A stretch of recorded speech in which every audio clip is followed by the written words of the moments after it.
కేంద్ర మంత్రులు విధుల్లో చేరారు. బాధ్యతలను స్వీకరించి ఆయా శాఖల పనులను ప్రారంభించారు. కేంద్ర హోంమంత్రి Amit Shah, BJP chief JP Nadda, విదేశాంగ మంత్రి జైశంకర్ తదితరులు బాధ్యతలు చేపట్టిన వారిలో ఉన్నారు. మోదీ 3.0 సర్కార్ అప్పుడే దూకుడు పెంచింది. ప్రధాని నరేంద్ర మోదీ సోమవారమే బాధ్యతలు చేపట్టి కీలక ఫైళ్లపై సంతకాలు చేయగా తాజాగా కేంద్ర మంత్రులు రంగంలోకి దిగారు. తమకు కేటాయించిన శాఖల బాధ్యతలు స్వీకరించి విధులకు ఉపక్రమించారు. కేంద్ర మంత్రివర్గంలో మళ్లీ హోంశాఖ బాధ్యతలు అందుకున్నారు అమిత్ షా. నార్త్ బ్లాక్ లోని హోం మినిస్ట్రీ కార్యాలయంలో ఛార్జ్ తీసుకున్నారు.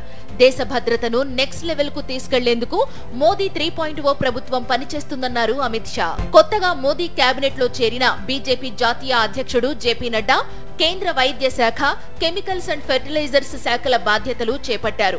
వైద్య శాఖ సహాయ మంత్రులు అనుప్రియా పటేల్, ప్రతాప్ రావ్ జాదవ్ పుష్పగుచ్చాలతో ఆయనకు స్వాగతం పలికారు. రాయబారి నుంచి రాజకీయవేత్తగా మారిన జైశంకర్ వరుసగా రెండోసారి కేంద్ర విదేశాంగ మంత్రి పదవి బాధ్యతలు స్వీకరించారు. తనకు ఈ బాధ్యత అప్పగించిన ప్రధాని మోదీకి కృతజ్ఞతలు తెలిపారు. మధ్యప్రదేశ్ మాజీ ముఖ్యమంత్రి శివరాజ్ సింగ్ చౌహాన్ వ్యవసాయ శాఖ మంత్రిగా బాధ్యతలు స్వీకరించారు.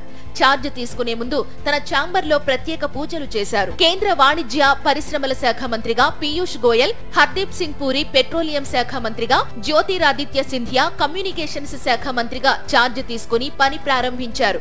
పార్లమెంటరీ వ్యవహారాల శాఖ మంత్రి కిరణ్ రిజిజు, న్యాయశాఖ మంత్రి అర్జున్ రామ్ మేఘ్వాల్, కార్మిక శాఖ మంత్రి మన్సుఖ్ మాండవియా, అటవీ శాఖ మంత్రి భూపేందర్ యాదవ్, విద్యుత్ శాఖ మంత్రి మనోహర్ లాల్ ఖట్టర్, ఫుడ్ ప్రాసెసింగ్ పరిశ్రమల మంత్రి చిరాగ్ పాస్వాన్, జలశక్తి మంత్రి సిఆర్ పాటిల్, శాస్త్ర సాంకేతిక పీఎంఓ శాఖ మంత్రి జితేంద్ర సింగ్, సమాచార శాఖ సహాయ మంత్రి ఎల్ మురుగన్, విద్యా నైపుణ్యాభివృద్ధి శాఖ మంత్రి జయంత్ చౌదరి, ఎరువులు రసాయనాలు శాఖ సహాయ మంత్రి అనుప్రియా పటేల్, పర్యాటక శాఖ సహాయ మంత్రి సురేష్ గోపి బాధ్యతలు చేపట్టారు. కేంద్ర రహదారి రవాణా, జాతీయ రహదారుల శాఖ మంత్రి నితిన్ గడ్కరీ, పౌర విమానయాన శాఖ మంత్రి కింజరాపు రామ్మోహన్ నాయుడు బుధవారం పదవి బాధ్యతలు చేపట్టనున్నారు.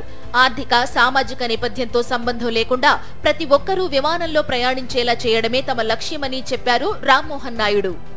ఎయిర్పోర్ట్స్ డెవలప్మెంట్ లో గానీ, జాబ్ క్రియేషన్ లో గానీ, ఇన్ఫ్రాస్ట్రక్చర్ క్రియేషన్ లో గానీ, ఇలా చాలా ఆస్పెక్ట్స్ లో సివిల్ ఏవియేషన్ మన రాష్ట్రానికి సంబంధించి చాలా అద్భుతమైనటువంటి అవకాశాలు ఉన్నాయి.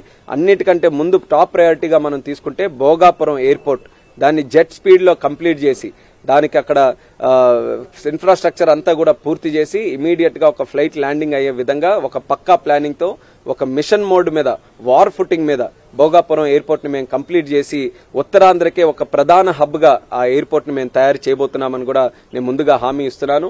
ఈ నెల 9వ తేదీన మూడోసారి ప్రధానిగా ప్రమాణ స్వీకారం చేసిన మోదీ 71 మంది మంత్రులతో కొత్త కేబినెట్ ను ఏర్పాటు చేశారు. వీరిలో 30 మంది కేబినెట్, 5 స్వతంత్ర హోదా సహాయ మంత్రి, మరో 36 మంది సహాయ మంత్రులు ఉన్నారు.